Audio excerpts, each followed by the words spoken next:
This is The Competitive Edge with Guy and Ilan Ferdman. Welcome to The Competitive Edge. My name is Scott Britton, and I'm here to help you answer a question that we all have. How can I get an edge in my business and life? Each week, we're going to uncover how some of the most successful and inspiring entrepreneurs, entertainers, and thought leaders get an edge, so you too can reach your full potential. Do you want more unique ideas and tactics like the ones we're about to share in this episode? Then you're going to want to do two things. The first is to subscribe to The Competitive Edge on iTunes so that you don't miss out on new ideas from future conversations. After this, you're going to want to go check out my main site, lifelonglearner.com. When you enter in your email address to join the Lifelong Learner community, you'll get access to my most advanced strategies to stack the deck in your favor. Again, that's life-longlearner.com. I've said it once and I'll say it again.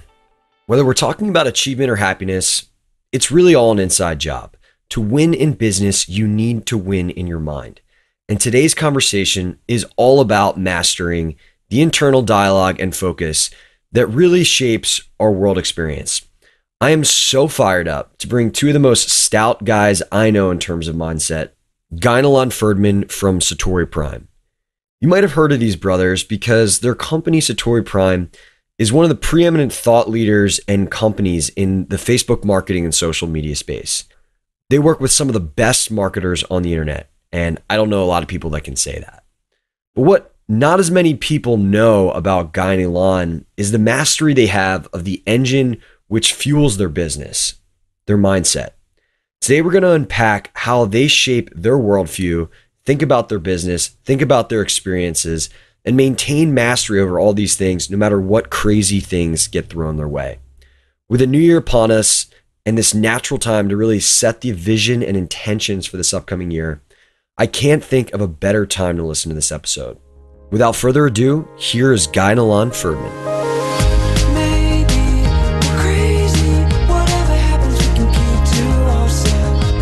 All right, today I am so fired up to have Guy and Ilan Ferdman on the show from Satori Prime. What's up, fellas? What's up? How you doing? Doing pretty good. And I think maybe just to kind of set the tone for this episode, you guys have a pretty badass vision for what you're trying to accomplish. I mean, I hear it, I get jazzed, I get fired up. Why don't you, before we talk about Satori Prime, before we talk about how strong you guys are mentally, which I'm very curious how you got there. Tell people what your vision, what your mission is, man, because it just sets me on fire, dude. Bro, you want to go or you want me to go? No, you're our vision statement guy. You go ahead and do it. Well, they can't see it on video, but our actual logo, our motto says educate, empower, prosper. But our main focus and vision and why we started Satori Prime is really to break down the walls to what people believe is possible in their lives. So whether it's around their finance, their relationships, their health, their well-being, we want people to live the best possible lives, like their dream lives. That's where we want everyone to be. And we just upped our mission this year. Our mission has always been 1 million people by 2020.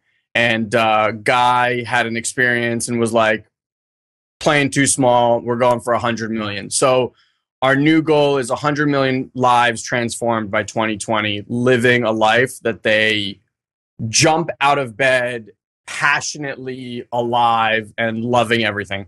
I think, Scott, you would attest to it. And, just by virtue of, I'm sure you're following too, and people who listen to your perspective, that once you kind of start going down a path of mastery, once you start finding what you're passionate about, I personally believe that's one of the most important things. And people who are passionate pursue other people who are passionate, and people who see people who are passionate get passionate, right? Like they have that experience within themselves. So for us, it's crucial that the experience people have with us is one of awakening to what they're passionate about, to pursuing that with just kind of like this unstoppable mentality.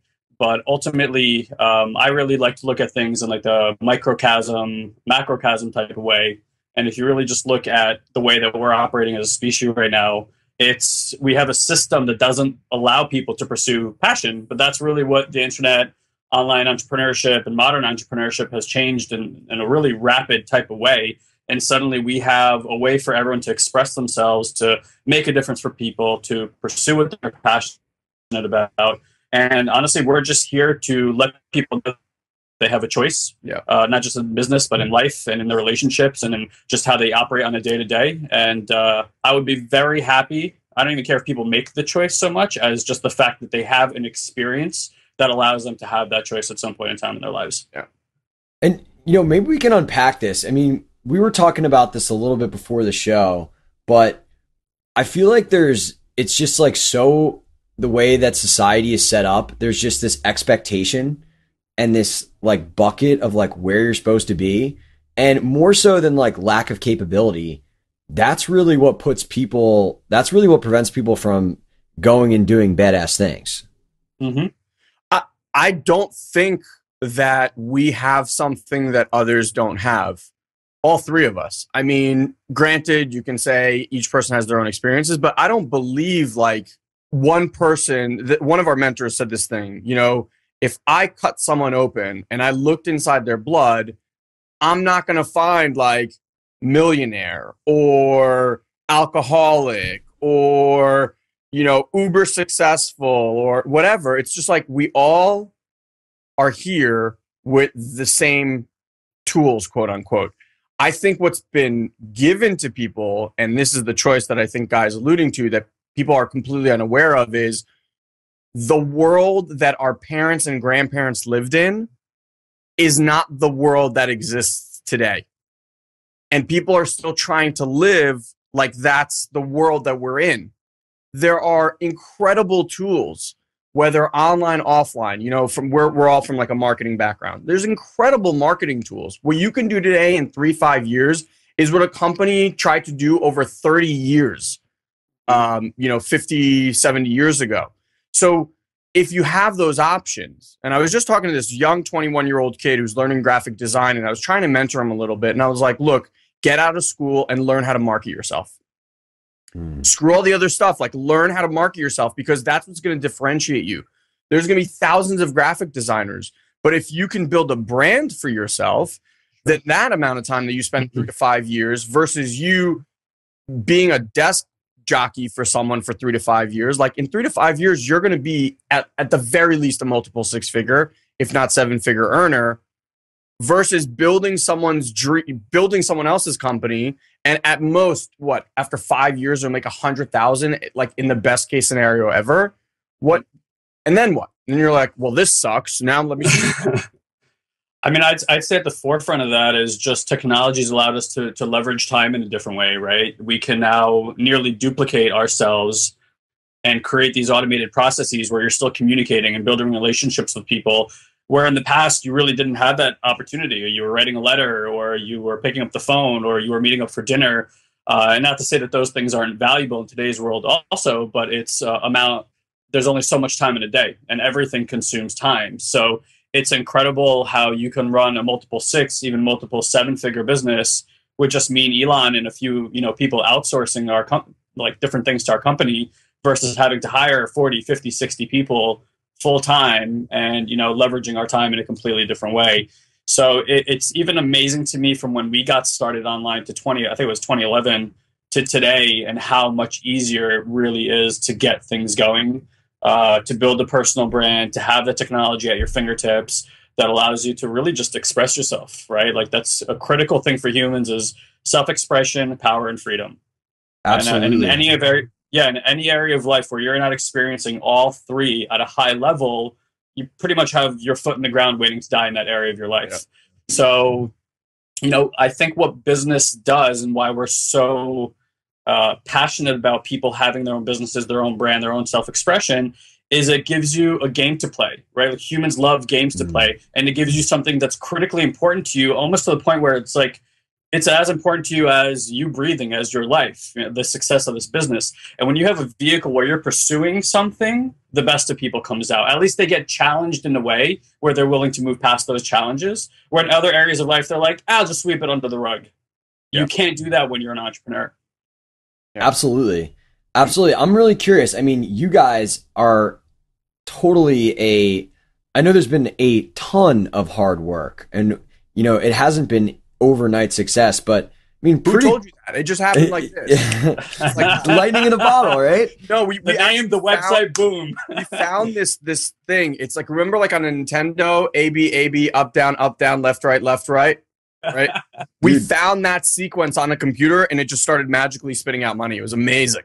Oh, we'll share the codes after in the show notes. Everybody listening.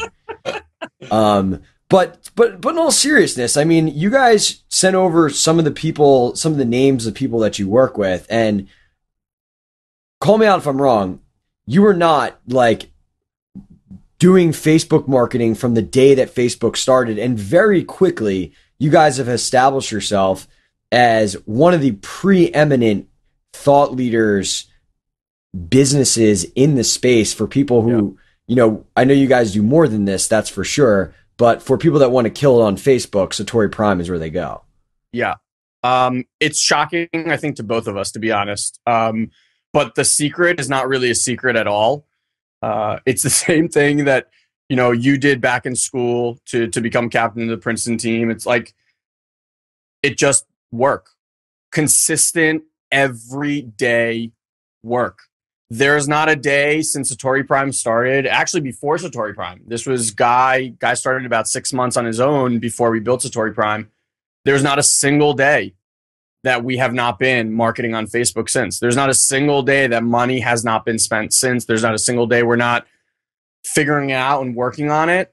And so, again, this goes back to my point I made before. If I told you that you did something consistently, and by consistently, I don't mean just like you get on the platform. It's push yourself to educate yourself. It's push yourself to get smarter at it, reverse engineer, find the patterns, all that stuff. Really like get in there.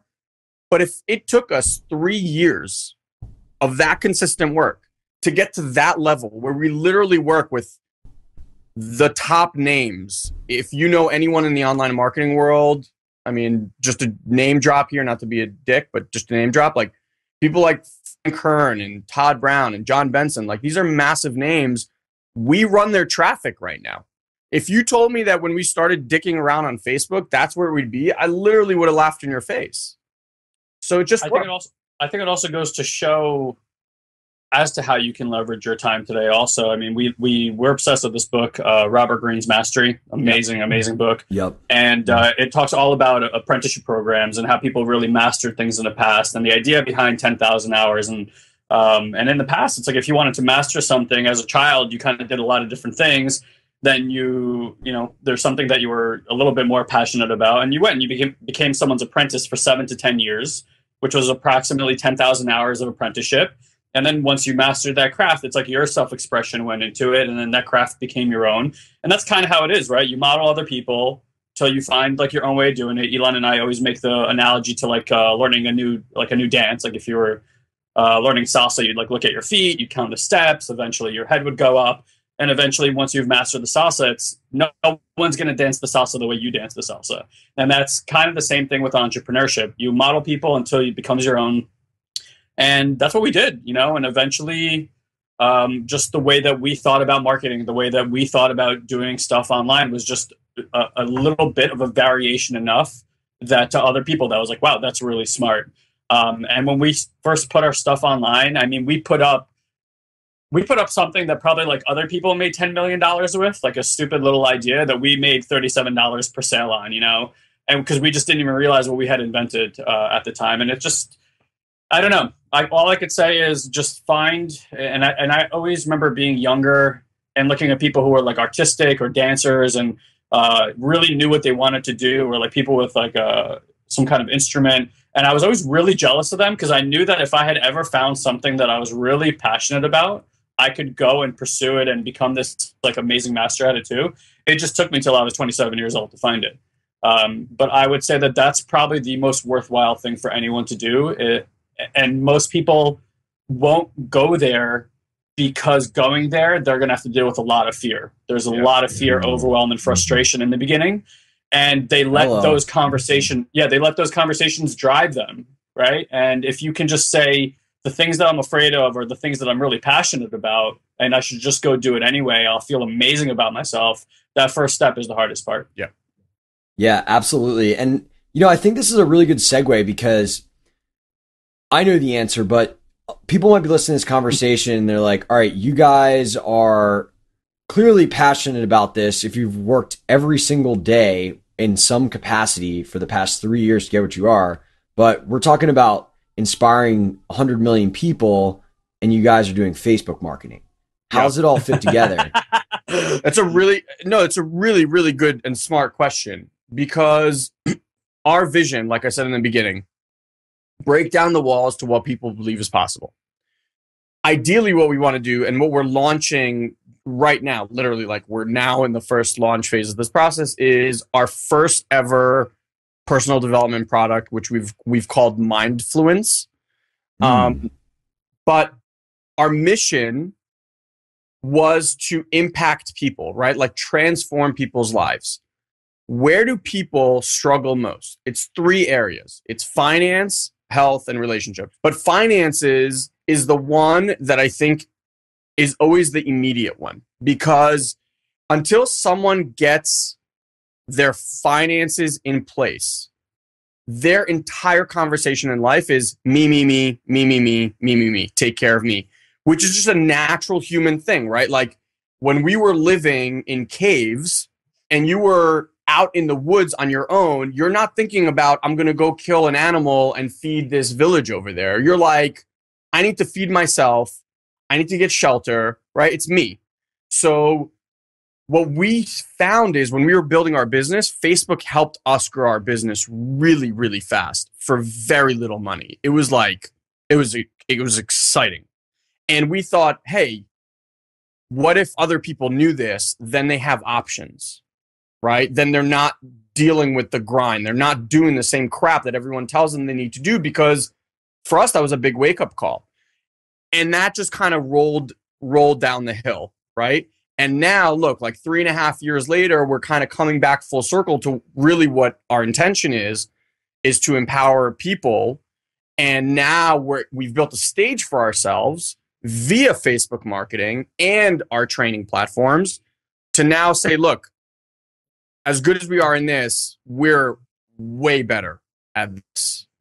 So take notice. And I think most people walk into business with blinders where it's like, I want to accomplish this. But that wasn't important for us. Our mission was wake people up, like show them that there's this other way. And Facebook at the time was the vehicle. It was like the easy path to make that happen. And now we're pivoting and starting down another path. And I'd say it continues to be the vehicle. It's no secret that social media is the way the world connects today. I mean, doesn't matter what you're doing in this world. If you want to master something, it's great. But if you, like, the whole point is to share that craft, right? To be self-expressed with what you're doing. Social media allows you to do that. Sharing your story, sharing stories in general is just so critical to success, to connecting, to building relationships, to leveraging one another to get to where we want to get to creating global shifts and movements. And it's like, look, there's 1.3 billion, I think there's 3 billion people online, which means about half of them are on Facebook right now. If you want to communicate to a large group of people, which means spreading, the quicker you can spread your story, essentially the quicker you should see success with whatever it is that you're doing.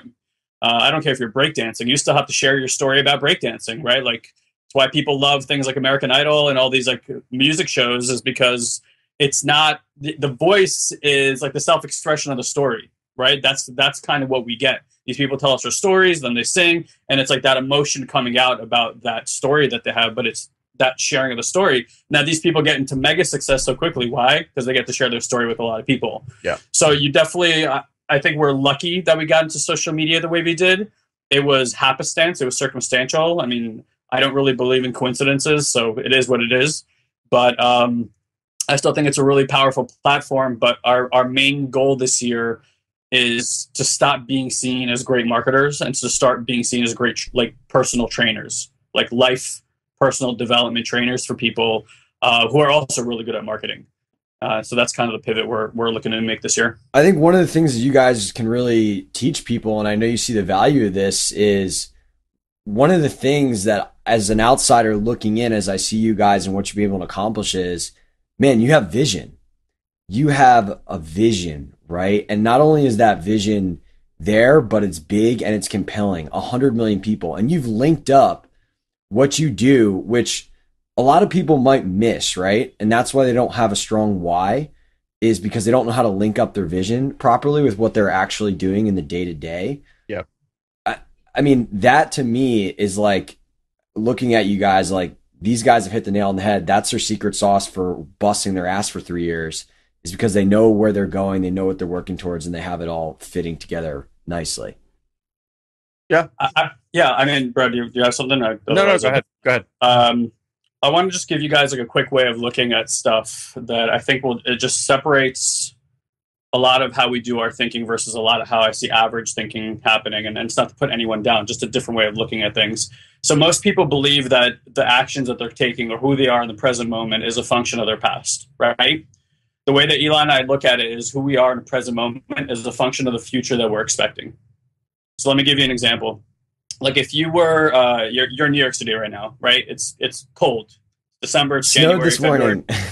Yeah, it snowed this morning. So perfect example. Like you got your regular 9 to 5. You're in New York City. It's like, January, February. It's bitterly cold.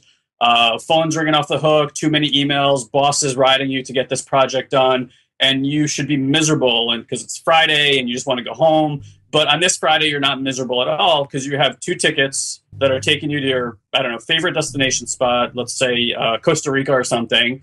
Like, do you care about any of that stuff that's happening in the workplace in that moment? Probably not, because in about 3 hours, you're going to get on the plane and you're going to be surfing in Costa Rica, right? Now, 2 weeks later, you're in Costa Rica, have had the time of your life, but it's the last day before you got to go home, back to the bitterness, back to the cold, back to your boss writing you about another project that needs to be done now. And you might be in the lap of luxury, but in your head, you're already miserable because you're already thinking about what's coming on Monday, right? So the future that you're going into is impacting who you are in this present moment. So we learned this a long time ago. We learned this close to 13 years ago, this concept. And ever since then, I think what's kind of like gradually happened over time is we've allowed the conversations that we have, as scary as they sometimes are, like me saying we're going to shift 100 million people's lives in the next 5 years sounds absolutely insane to me. And it's thoughts that I've had for a long time, but I haven't allowed myself to verbalize them. But if I think from that place, right, if I'm already there, like I'm already in Costa Rica, what are the actions that I can take right now consistent with the future that I'm expecting? And allowing for that future to impact me right now is why our business gets to grow the way that it is. If all I thought about is, here's who I was in the past, that person can accomplish that. I was depressed when I was young. I was suicidal when I was young. Nobody should listen to me. I'm an idiot. I'm stupid. I didn't do good on my SATs, or I didn't go to the right school, right? Like those thoughts are not going to allow you to have power right now. So you got to kind of make this distinction in your mind. What are you letting run the show? Is it who you were, or is it who you see yourself becoming? And then if you can allow that future to impact you now, I'm telling you, anything that you want is possible for you. That's awesome. I mean, so people, my first gut reaction is people listen to this, be like, that's a cool idea. That makes sense. But how the heck do I actually make sure that I think that way or even begin to implement that when all of a sudden I'm faced with doing something really hard and I'm, scared shitless? I'm going to tell you a great story. This is how this crystallized for me. I love stories. Perfect. Isn't it amazing? I just realized as I said that, I was like, Guy, we are story holics. But it really is the best way to teach, and it's the best. It's whatever. So I'm in this seminar and 3 days, and this guy at the end of the seminar, this 82-year-old man stands up and hasn't spoken at all. Stands up and just says, I want to thank every single one of you in this room. There's probably like 120, 150 people in the room. And he says, what I took away from this experience together is amazing. And I want to share with you something. I was in the war, and he was talking about World War II. And I don't remember how old he was, but he was a young boy, and he watched his family, his entire family, get murdered in front of him. When he was 19 years old, he got onto a boat coming to America. And we had discussed this, like living into the future, your past doesn't dictate who you are. And he said, when I got off the boat, I remember thinking that as my one foot lands on this new soil and my other one leaves, I get to choose in that second to leave everything that's happened to me behind. And he made a choice right then and there that happened to him, but it does not make him who he is. And a lot of people, whether they were raped or beaten or sexually assaulted or had tragic family issues and whatever it might be, everyone lives like that is their identity. Like that's who they are. And I'm not saying that it didn't shape you, and that's not what Guy's saying. It's not that it didn't shape you. Every event in your life, and Scott, we've spoken about this before, like every event is, as you said, what is the treasure in this, right? So like it's kind of fucked up to look at things like watching your family get murdered, right? But every event. And so when he said that, it just crystallized for me. It's like, okay, I have a choice moment by moment to either buy that situation or my past limits what I can and can't do now and in the future, or at moment by moment, you're a clean slate. There's just moment and this moment and this moment and this moment. There's nothing else in life. What happened, happened. Right? My old boss, hate to bring him up, but he used to say, like, don't cry over spilled milk. Okay? It's done. What's the lesson that you learned? Move on. And so when he shared that story, that to me just crystallized it, because I said to myself, I was young. I was like 21. I crying, thinking of this guy's family dying and just thinking, if this man that had that life happen to him can stand here and tell me he left it all behind. By the way, he went on to build one of the largest private construction companies in the New York, New Jersey area. So he didn't just talk, right? Like he went and made himself an amazing family and the whole deal, all because of that one choice. So every single one of us, however fucked up you think your life is or your past is, has nothing to do with who you are right now. Nothing. When Guy and I say that we're going to impact 100 million people, we're nowhere near who we need to be to make that happen. And I use the word be, not like we don't know. The doing will happen. We don't know who we need to be. But you know what? That game, becoming that person, that's a game worth playing. That gets us out of bed every morning. That has us have the most impactful conversations, fight our ass off to make sure that every single person we communicate with has the best life that they can possibly have. That's it. And that's what you need to invent. You need to invent something that lights you up like that and pulls you, doesn't push you, pulls you to be someone so much bigger than you ever dreamed you can possibly be. Yeah. I mean, we say stop trying to solve your problems. There's always going to be more of them. We self-generate problems. But instead of trying to solve all your problems, create one that's big enough giving your life over to. Yeah. Yeah, totally. I think, reasons, there's a lot of reasons people like give up or lose motivation or whatever it is. I think two of them are, one, vision's not big enough. Yeah. Two, vision, they don't look at it enough. And three, they don't see the bigger picture, right? They don't see I'm just looking at, just as you guys an example, like a lot of people, maybe me and Ilan were talking about this beforehand, where people making water bottles are like, I'm making water bottles, like how can I get excited about making water bottles? You could probably say the same for a lot of people who are doing social media stuff. Like I'm doing Twitter advertising, whatever it is. Right. But they don't see the bigger picture. They don't see the vision. They don't see it in a way that moves them emotionally, that makes them want to keep pushing when the going gets tough. Yeah. So, I mean, you guys have this bad boy cornered. And there's a great, I may kill this story a little bit, but I think I heard this from Will Smith in an interview. And he's honestly, like, if I could be any man, that's who it would be. I love Will Smith. We're gonna have to get some chocolate on you, boy. I just love him. I love him. I love his family. I love what he's doing with his kid. Like, I love everything about him. But his interviews are amazing. And he shared this one story where a guy walks up, two guys on different sides building a wall. And he walks up to one guy and he's like, what are you doing? He's like, and the guy's kind of like beaten up and just like, hunched over, unhappy. He's like, I don't know. I'm just putting these bricks up, right? Like building this wall. And he walks over and this other guy is just sitting there singing, brick, just so happy. And he's looking left and he's looking right. And he's like, I don't understand why that guy looks like death. And you're here singing. And he's like, what are you doing? He goes, I'm building a church. Huh. Wow. And it's like you said, it's just, what is your context for living? What is that vision?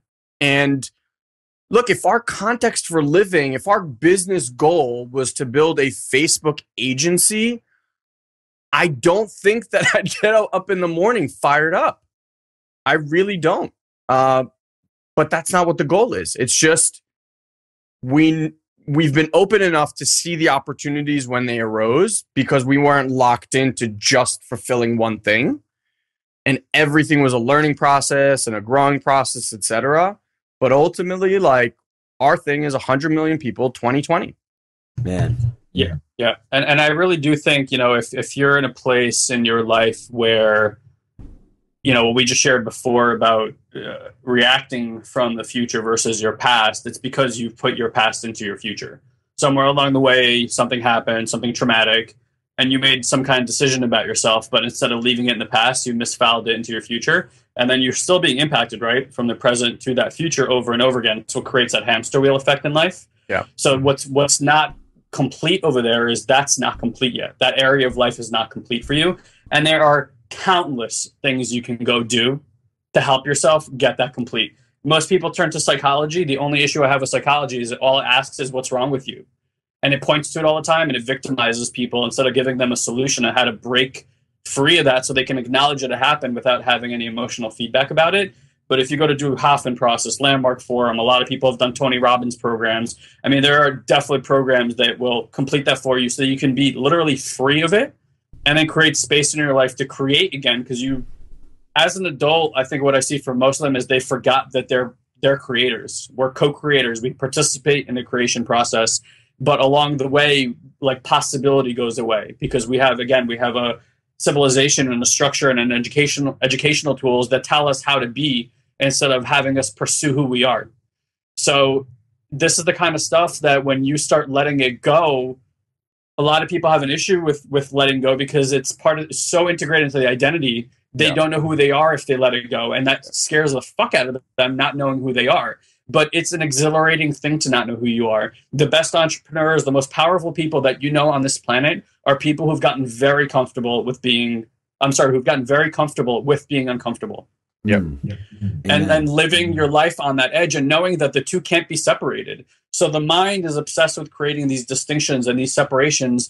I think the truth of life, and again, it's just a point of view. It's not like the truth. It's just a way that I like to look at things that empowers me, is that everything arises together. You cannot separate pain from pleasure. You cannot separate being comfortable from being uncomfortable. In life, it literally arises together.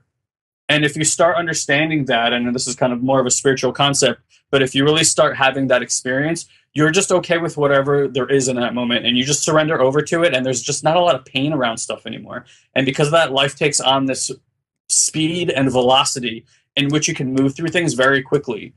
And I can't tell you time and time again where I see people dealing stuff for years, sometimes decades, where for Elon and I, it's something we deal with for about 5 minutes. Yeah. And then it's gone. It's one conversation. It gives us this velocity to everything that we do, and it's definitely impacted the way that our business has grown, that's for sure. Yeah. So how do you deal with something? How do you not dwell on something when it doesn't go your way and move quickly? Because that's what it sounds like we're getting at here. And I know there's a lot of people out there, myself included, who at times are very bad at that. Okay. Can I share another story? Yeah. All right. I'm going to build a campfire here. But bro, before you share the story, I just want to give some context to it. Here's two things you can do for yourself right away when anytime you feel stuck in something. The only thing that can give you power in life is responsibility. It's the point of view that says, how did I create this? Or how did I cause this? Another way of saying is, how did I source what's currently happening? Not the truth, just a way of looking at things. Now, the issue for most people is they have a distinction breakdown between responsibility and blame. They see them as one and the same. And if you look at like the political arena, if you look at media in general, something goes wrong, what do? Start pointing the finger, try to find who to blame.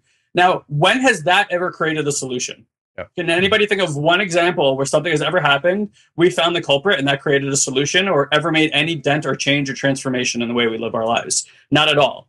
So like, responsibility is completely distinct from blame. Blame is feeling of guilt, victimization, all that kind of stuff. And if you do that to yourself, it's going to leave you exactly where you are. Because even when your friends or people you trust come to you and say, hey, babe, it's not that way. You know, you're fine. Everything is going to be great. You go, leave me the fuck alone. I'm already punishing myself. I don't want to listen to you. And because of that, you can't even let in new ideas. You're just stuck with what you already have. So the first thing to do in any situation is to just take responsibility. Take on the point of view of, how did I create this in my life? And from that point of view, you'll immediately see some action that you can take. And that's the number one thing you can do to go from not moving to moving. Bro, go ahead, share your story. Thank you for that, by the way. That was sick. Man. I want to create a distinction for the listeners. And the distinction is something that actually occurred to me recently. So what occurs and why people get stuck. I'll just start with this line. There are two sides to every single story. Everything that happens, there are two sides to. And I just want to kind of share a little bit of background how I came up with this, because you're a football guy. So I watched a documentary on Randy Moss, who in my world, prior to having seen this documentary, he was an absolute thug. Like, bro, tell people who Randy Moss is, because it's a global community and everyone watches football. True. Randy Moss, like one of the best wide receivers in the National Football League, American football of all time. And, you know, got bounced around from this team and that team, and always had this kind of like aura of really crappy off the field antics. Yep. And I knew in college he was also like a little bit of a, you know, thug, like a little like gangy. And so as good as he was, I never really had that much respect for him. So I'm watching this documentary and I'm just blown away, because he's sharing his side of the story now, right? Because all I knew was what media told me this whole time. Now I get to hear the man himself speak. And I kid you not, I fell in love with Randy Moss in a matter of like 30, 45 minutes.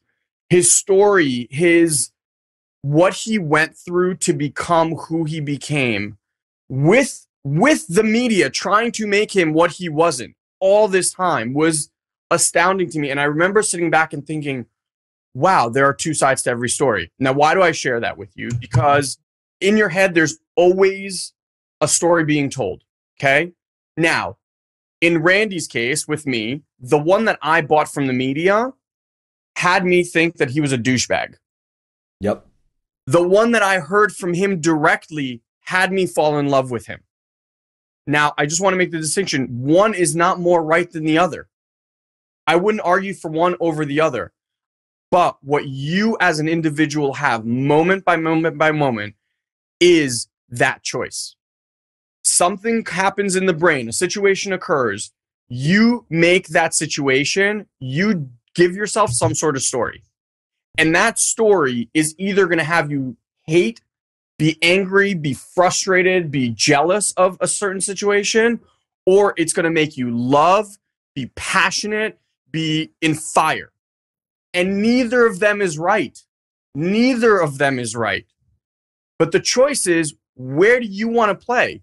Do you want to be at the impact of frustration, anger, and hate? Or do you want to be pulled by love, passion, energy, fulfillment, happiness? That's it. Shit happens all the time. The reason Guy and I get through shit so fast is because we come up as quickly as we possibly can. And it's very difficult to do on your own. It's much easier to like, I'll call Guy and I'll vent over a situation and he'll give me a completely different perspective. Scott, remember like you shared with me about two people showing up at the gym, and the first thing that came up to me was your ego. That perspective, right? Yep. Like a different perspective of that situation.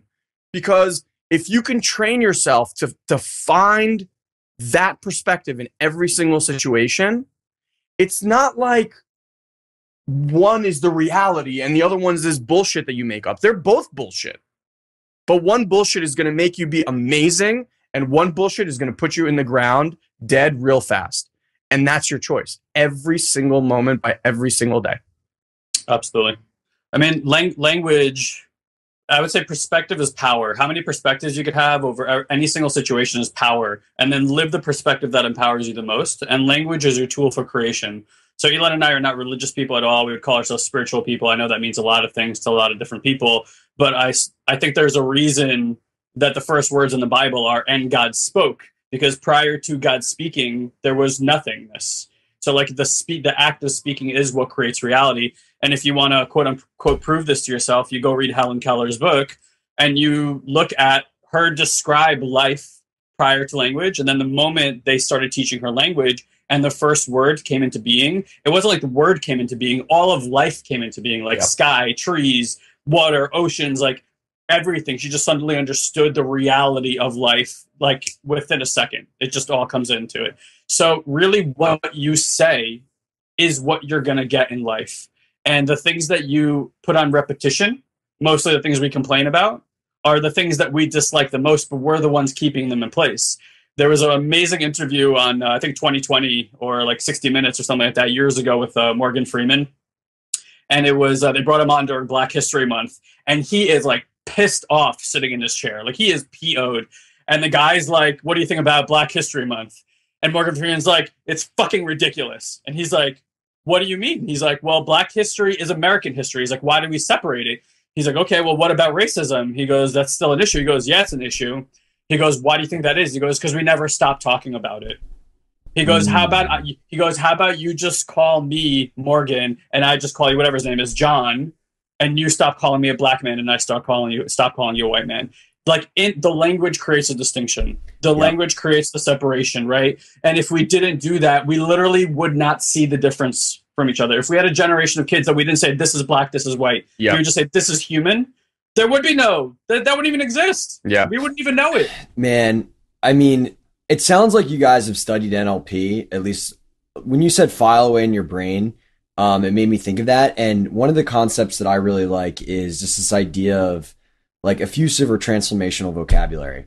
And like, if I say, it just is so radically amazing to me how if somebody asks me how I'm doing, if I say I'm phenomenal or I'm spectacular or I'm on fire, like how I literally assume that versus if I say I'm good, right? I'm fine. Yeah. Or if somebody says like, conversely, if I want to get myself to be disciplined about something, like, and I'm not saying this is a good idea, but it works for me, is like if I don't want to have a piece of cake because I want to lose weight or something, and the difference between my action when I say like, that's pathetic that you can't hold back versus you shouldn't eat that is radically different. And so we need to just, before people try to start like, you know, mastering like what words they use and stuff, just being awareness, the first thing of like what words you choose to describe an experience dramatically affects how you feel, how you show up. I think it's just such a great point. Yeah. And that's why we just did, we do these things, beer talks, where Guy and I just sit and drink a beer, like a really good beer, and talk about life. And it's kind of become this Satori Prime thing that we do. And on the last one, we actually had a conversation about completing the year, and we brought up the word failure. And Guy, in his wisdom, was like, you know what? Let's alter that. Let's like come up with a new way, because everything that happens, like the events that you were asking about, you know, how do we go through them? Every event is an opportunity to learn, is an opportunity to grow, is an opportunity to push yourself and propel yourself forward or pull yourself back. Yeah. Failure is not a good word that describes that, because the most difficult things that happened to you in 2014, I guarantee you, are the things that will propel you to have the most amazing 2015 and the most ridiculous 2020. It just, you don't see it now. And so language is everything. And we don't have that word yet. We're in an inquiry to come up with something that redefines that term. That's awesome. Totally. Yeah. One thing I wanted to ask you guys, and I think I know the answer is, so we're talking 100 million people here. A lot of people when they hear an ambitious goal like that, they go, how am I going to do that? I'm curious, do you guys have a how? Do you even care? I would say more important is Elon alluded to it a little bit before. I'll preface it with this: Eastern philosophy, when it deals. Well, so let's start with Western philosophy, since people are more attuned to that. Western philosophy deals with solutions by looking at what do I need to do to have what I want to become the person that I want to become. Right. So I need to work really hard to have a lot of money so that I can be happy. That pretty much sums up all of Western philosophy right there, like capitalism and Western philosophy. Eastern philosophy will ask, who do I need to be in order to take the actions I need to take? No, yeah. Who do I need to be in order to take the actions I need to take to get the results that I want? So more important than how are we going to do it is who do we need to become, right? We're human beings, not human doings. There's a very specific reason we're called human beings. Our essential power, when I say responsibility and you being able to source, doesn't come from what you're doing. It comes from who you're being. I believe in, multiple lifetimes and keep coming back for lessons. It's all in terms of how to grow as a being, right? Like a Buddha or all those kind of things. It's just another way to be. So what we're looking for is what are the experiences that we need to go through? What are quote unquote the failures that we need to go through that are going to teach us how to become the person that can impact 100 million people? So that when I open my mouth, there's 100 million people listening and being impacted by this message and by that story. Now I have to earn that right? Like when I meet somebody, what am I doing? I'm earning your listening, because where I have power with you is in your listening. If Barack Obama does the State of the Union address on TV and it's televised and we all listen to him, we're all like, oh, they're just really smart. I hope you really do that this year. What a great man. He could say that there, or we could put him on a street corner in New York City on top of a cardboard box and he could say the same exact stuff and he sounds like a fucking crazy person. Without, you missed the piece, without the if he wasn't president, if he didn't have the president, he would just be like a guy standing on the corner. So it's a matter of distinction. We say president, the entire world is impacted by what he says. We say homeless person, nobody's impacted by anything that he's saying except for the three people around him going, you're a crazy person. So how do you earn that right? And that's what we're looking for, is the experiences and the people and the relationship building that we need to grow and develop ourselves to becoming a person who even has that right to do that. And like I said, we have no idea what that's going to take, but we are strongly moving in that direction. And it's going to be a number that's impossible to calculate. I even put down as my goal this year is personally impact 100,000 people, whether I know it or not. Because you talk to one person, you impact their lives, they go talk to 10 more. It's just like network marketing. It has that ripple effect. It has that pyramid effect. You really don't know the impact that you're making out there. And oftentimes you really don't find out. But here and there, people cue you into that their whole lives have transformed by virtue of listening to you or going through a program that you've done or something that you've been with them that's just completely changed their perspective and their paradigm. And ultimately, that's what I want. I want us to stand on the stage. And if you guys want a vision of how I think that's going to look, is the moment that we took that on, we suddenly started making a lot of money. Now, there's this awesome vehicle you guys probably heard about called YouTube. My intention is to take over YouTube radio waves, because with enough capital, you can take over every single keyword on YouTube. No matter what you search, that video will be there. And I strongly intend to take people through a transformative experience by overtaking YouTube airways.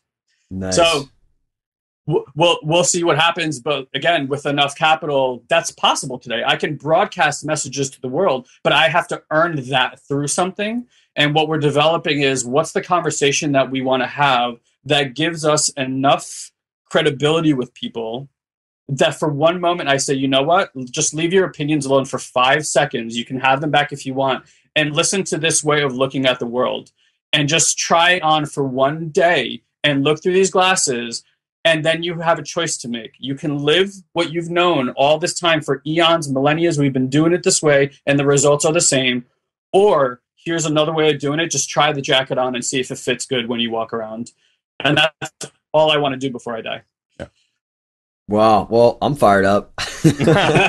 Let's go. Man, you guys rock. I could probably have a conversation about this stuff for days. But I want to respect everybody's time here. I know you guys have an awesome training coming out soon. Is that going to be something that's available if people want to check out? Yeah, we can actually share the link, right? Talking about mindfulness? Yeah. Yeah, it's available now. I mean, we're thinking of new ways of promoting it, but the core educational system's out and anybody can pick it up. Tell them where they can go. So you guys can go to mindfluence.academy. That's the website. There's all these new you don't need .coms anymore. So Mindfluence is MIND, Fluence, FLUENCE .academy. So Mindfluence Academy. There's a cool training video. Elon takes you through all these brain games to kind of show you how unconscious you really are. Like, we all think that we're so conscious all the time and perceiving information. So we take you through some fun games that they did on National Geographic that you can kind of like work through. And then we just kind of start giving you a taste of the training that we offer. And it's a 10-course module training that really anybody can go through to completely alter their paradigm around the 3 areas of life that we talked about. Yeah. We physically look at the biggest things are fear, overwhelm, and your conversations around money. But you can use the tactic to work on it's a 9-step process that we show people you can use to alter your life in any area.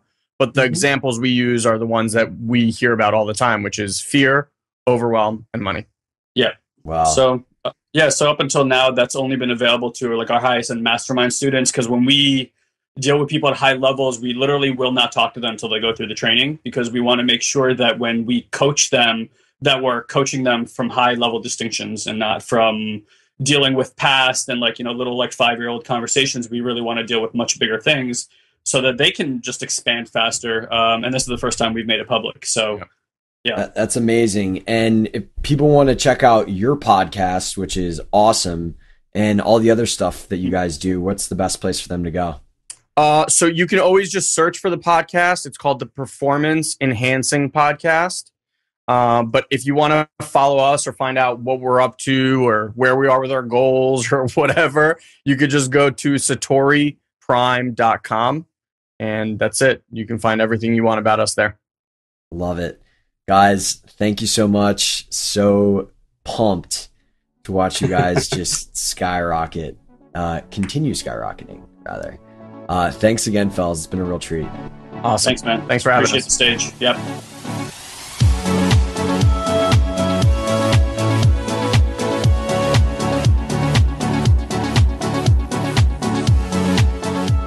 Thanks for listening to another episode of The Competitive Edge. If you enjoyed the ideas in this episode and want access to future conversations, the best thing you can do is subscribe to The Competitive Edge on iTunes. If you haven't done that already, right now is the best time to take care of that and get on board.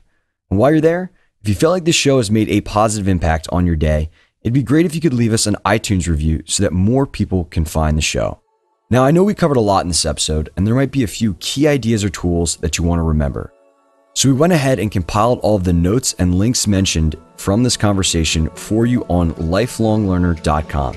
That's life-longlearner.com.